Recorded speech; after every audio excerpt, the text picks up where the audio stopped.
Hello, कैसे हैं आप सभी लोग। Welcome to MIIT commerce classes.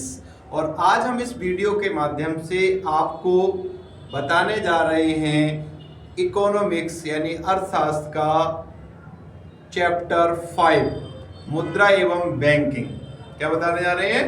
मुद्रा एवं बैंकिंग चैप्टर नंबर 5 कि मुद्रा क्या होती है, मुद्रा की परिभाषा क्या है, मुद्रा के कार्य क्या हैं। ठीक है, इन सब चीजों के बारे में हम इस वीडियो के माध्यम से बात करेंगे, क्योंकि ये चैप्टर परीक्षा की दृष्टि से सबसे महत्वपूर्ण है। बोर्ड एग्जाम में इस चैप्टर में से एक क्वेश्चन जरूर पूछा जाता है।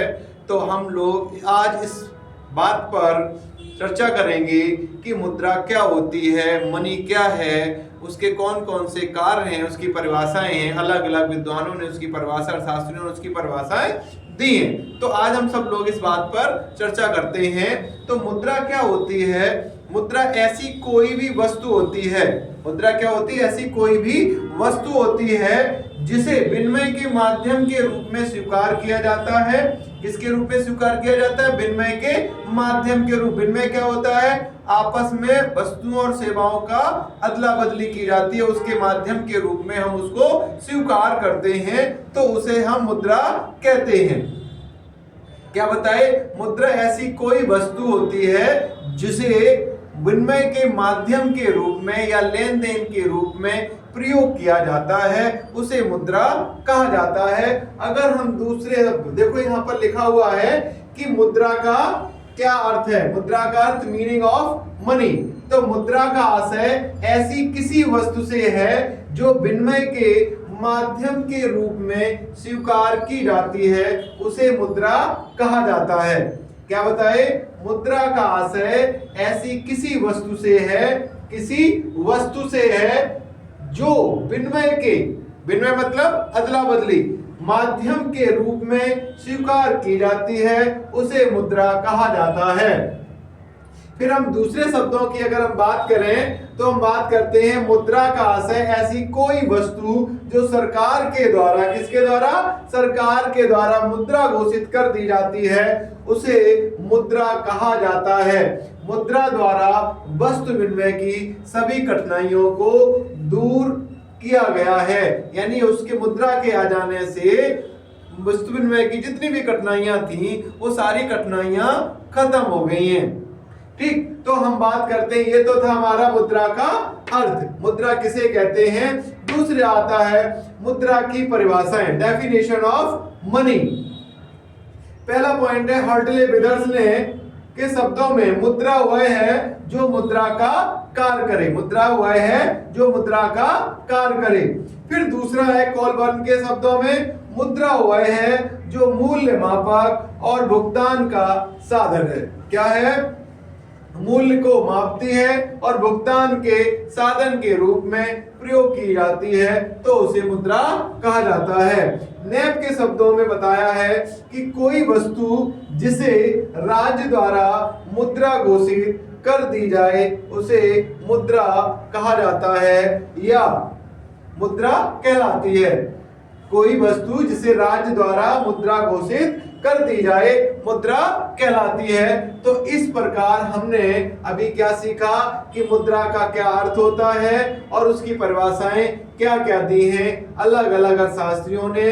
तो हम बच्चों आप समझ गए होंगे कि मुद्रा क्या होती है और मुद्रा की परिभाषाएं क्या क्या हैं। अगर आपसे ये कहा जाए मुद्रा को परिभाषित कीजिए, तो आप किसी एक परिभाषा को लिख के आएंगे। ठीक, और अगर मुद्रा का अर्थ आए तो आप मुद्रा का अर्थ, और अगर आपको दोनों चीजें आती हैं तो आप दोनों चीजों को लिख के आ जाएंगे। ठीक है जी। अब हम बात करते हैं मुद्रा के कौन कौन से कार्य होते हैं।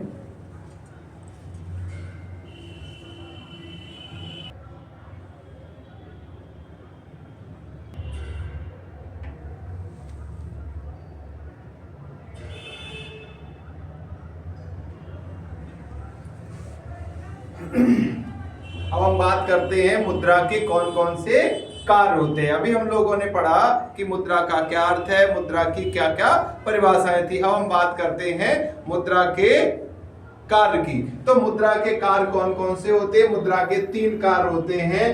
पहला है प्राथमिक कार्य, दूसरा है द्वितीयक कार्य और तीसरा है आकस्मिक कार्य। ठीक, अब यहां पर हम बात करते हैं जो प्राथमिक कार्य होते हैं उसको 2 भागों में बांटा गया है। मुद्रा का प्रथम 2 जो कार्य होते हैं वो पहला होता है विनिमय का माध्यम। यानी विनिमय का माध्यम क्या होता है कि हम मुद्रा के द्वारा किसी भी वस्तु की अदला बदली कर सकते हैं, यानी वस्तु मुद्रा दें और वस्तु लें, तो इसे हम विनिमय के माध्यम के रूप में स्वीकार करते हैं। दूसरा पॉइंट आता है मूल्य का मापक। यानी मुद्रा में एक ऐसी शक्ति होती है जो सभी वस्तुओं के मूल्यों को माप सकती है।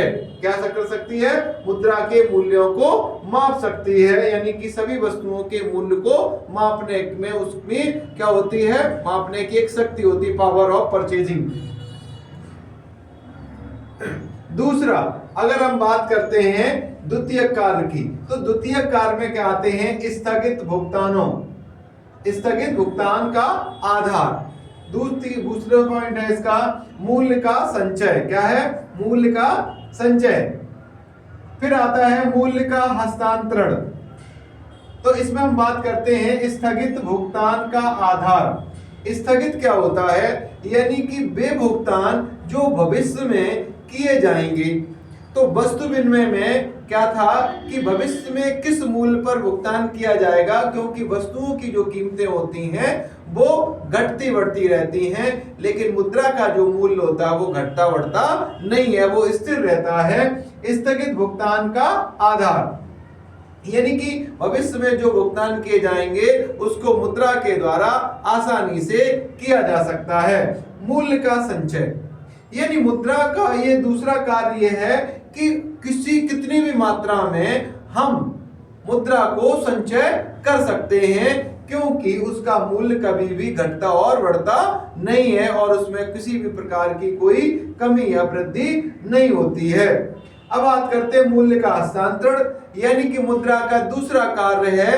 द्वितीय कार्य के अंतर्गत तीसरा ये कार्य बनता है कि मूल्य का हस्तांतरण मुद्रा को द्वारा हम एक व्यक्ति से दूसरे व्यक्ति के आसानी से मुद्रा का हस्तांतरण कर सकते हैं, या हम किसी एक वस्तु का दूसरी वस्तु से अदला बदली ना करके बल्कि मुद्रा के द्वारा उसको बदल सकते हैं, तो मूल्य का हस्तांतरण कहलाता है।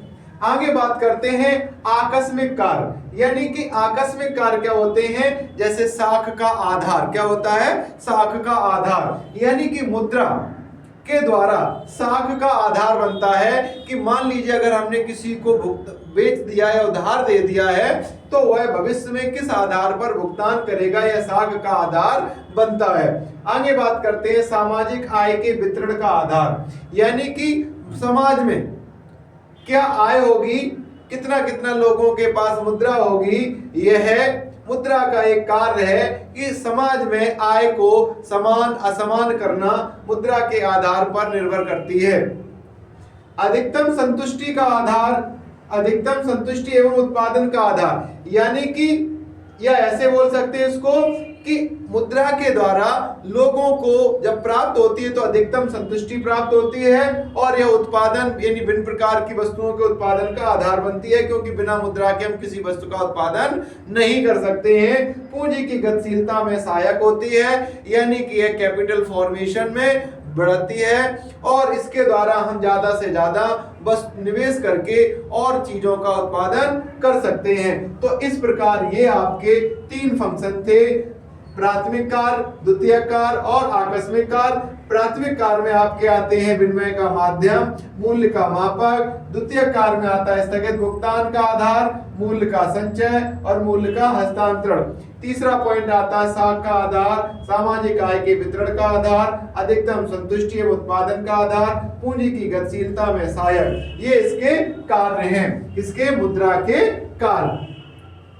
अब हम आगे बात करेंगे इनको विस्तार से चर्चा करने की, मुद्रा के कार्यों को डिटेल में हम पढ़ेंगे।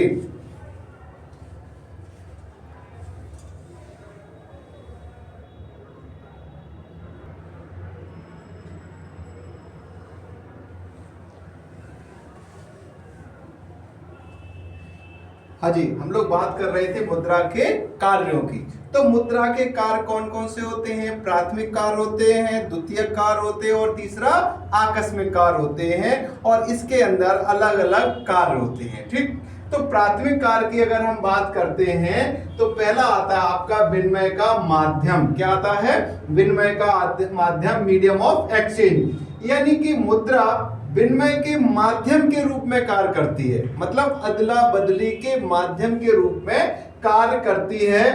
क्या करती है? विनिमय के माध्यम के रूप में कार्य करती है। सभी आवश्यकताओं का आधार विनिमय है जो मुद्रा द्वारा किया जाता है। यानी जितने भी लेन देन होते हैं उसमें हम मुद्रा को माध्यम के रूप में, मीडिएटर के रूप में, एक्सचेंज के रूप में प्रयोग करते हैं। अब दूसरा पॉइंट आता है आपका मूल्य का मापक। क्या आता है? मूल्य का मापक। मुद्रा मूल्य के मापन की एक इकाई के रूप में कार्य करती है। यानी कि मुद्रा के द्वारा सभी वस्तुओं का मूल्य बहुत आसानी से मापा जा सकता है। मुद्रा मूल्य के मापन की इकाई के रूप में कार्य करती है। एक यूनिट है जिसके द्वारा हम सभी वस्तुओं का मूल्य माप सकते हैं, अर्थात मुद्रा द्वारा मूल्य को मापा जा सकता है। वस्तु विनिमय में मूल्य मापन का कोई मापदंड नहीं था। यानी जब वस्तु विनिमय प्रणाली प्रचलित थी तो उस समय किसी भी वस्तु के मूल्य को मापा नहीं जा सकता था। तो यह वस्तु विनिमय की सबसे बड़ी कठिनाई थी उस समय। तो मुद्रा के आने से वो कठिनाई दूर हो गई। अब हम बात करते हैं द्वितीयक या सहायक कार्य की। तो यहाँ पर पहला पॉइंट आता है स्थगित भुगतान का आधार। यानी कि स्थगित भुगतान होते क्या हैं? ठीक, उनको आधार कौन प्रदान करता है? तो पहला हम बात करते हैं स्थगित भुगतान की। जिन लेन देनों का भुगतान तत्काल ना करके भविष्य के लिए टाल दिया जाता है उन्हें स्थगित भुगतान कहा जाता है। जिन लेन देनों का भुगतान तत्काल ना करके भविष्य के लिए टाल दिया जाता है, ऐसे भुगतान स्थगित भुगतान कहलाते हैं। अन्य किसी की तुलना में मुद्रा का मूल्य स्थिर रहता है। मान लीजिए भविष्य में किसी वस्तु से दूसरे वस्तु की अगर हम भुगतान करेंगे तो हो सकता है कि वर्तमान में उसका मूल्य कुछ और रहे और भविष्य में उसका मूल्य कुछ और रह सकता है। अब हम बात करते हैं मूल्य का संचय। मूल्य का संचय मनुष्य की प्रवृत्ति यह है कि वह अपनी वर्तमान आय में से क्या करता है? वर्तमान आय में से कुछ बचाकर भविष्य के लिए संचित करता है, इकट्ठा करता है ताकि भविष्य की आवश्यकताओं को पूरा कर सके। मनुष्य की प्रवृत्ति क्या है?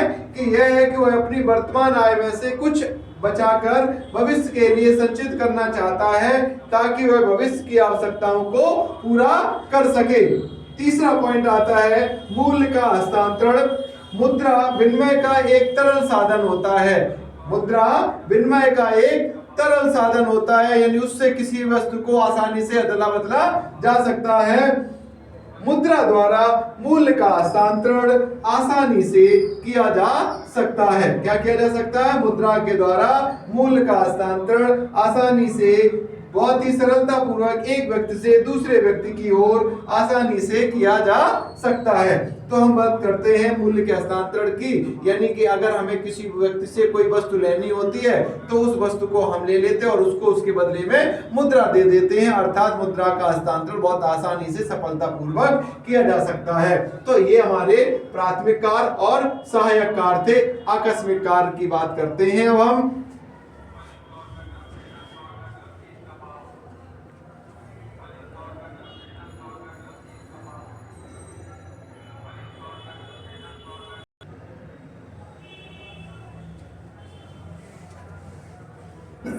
तो ये तीसरा पॉइंट है जो आपका, वो है आकस्मिक कार्य। क्या है? आकस्मिक कार्य। हमने आपको बता चुके इससे पहले प्राथमिक कार्य, द्वितीयक कार्य, है ना। तो अब तीसरा पॉइंट हमारा था आकस्मिक कार्य। आकस्मिक कार्य में पहला पॉइंट है आपका साख का आधार। आज प्रत्येक अर्थव्यवस्था में, कोई सी अर्थव्यवस्था हो, साख की महत्वपूर्ण भूमिका है। यानी साख का मतलब होता है क्रेडिट, यानी उधार भुगतान करने की क्षमता। जो आपने उधार लिया है उसके भुगतान करने की क्षमता को हम साख कहते हैं। अब प्रत्येक अर्थव्यवस्था में क्या होता है, वस्तुओं का लेन देन जो होता है वो साख के आधार पर होता है। किसके आधार पर होता है, साख के आधार पर होता है। साख मुद्रा के रूप में, आज मुद्रा के रूप में साख पत्रों का प्रयोग किया जाता है। जैसे आप क्रेडिट कार्ड का यूज करते हैं, डेबिट कार्ड का यूज करते हैं, तो इस प्रकार, ठीक है, ये हमारे क्या है, एक तरीके से क्या माने जाते हैं, साख पत्र माने जाते हैं। तो इनका प्रयोग ज्यादा चलन में हो गया है। सामाजिक आय के वितरण का आधार, अर्थव्यवस्था के अंदर उत्पादन कार्य सामूहिक रूप से किया जाता है। कैसे किया जाता है, सामूहिक, सब मिलकर किया जाता है। यानी कि भिन्न साधन होते हैं उत्पादन के भिन्न साधनों जैसे भूमि, श्रम, पूंजी आदि में आय का भुगतान मुद्रा में ही किया जाता है या करते हैं। और लास्ट पॉइंट है आपका अधिकतम संतुष्टि एवं उत्पादन का आधार। प्रत्येक उपभोक्ता अपनी आय खर्च करके वस्तुओं द्वारा अधिकतम संतुष्टि प्राप्त करना चाहता है या करता है ना, करना चाहता है।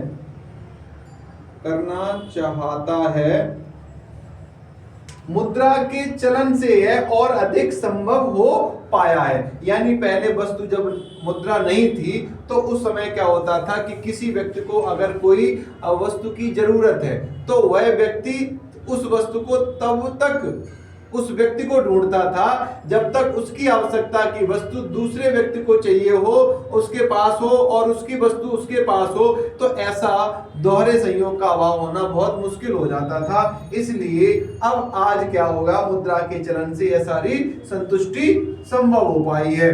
तो ये हमारे आज के वीडियो में मुद्रा का अर्थ, मुद्रा के कार्य, इन परिभाषा, इन सब चीजों के बारे में हमने समझाया है। आपको हमारी वीडियो बहुत अच्छी लगी हो तो लाइक करें, शेयर करें और कमेंट जरूर करें और बताएं कि अगली वीडियो किस टॉपिक पर बनानी है। ओके।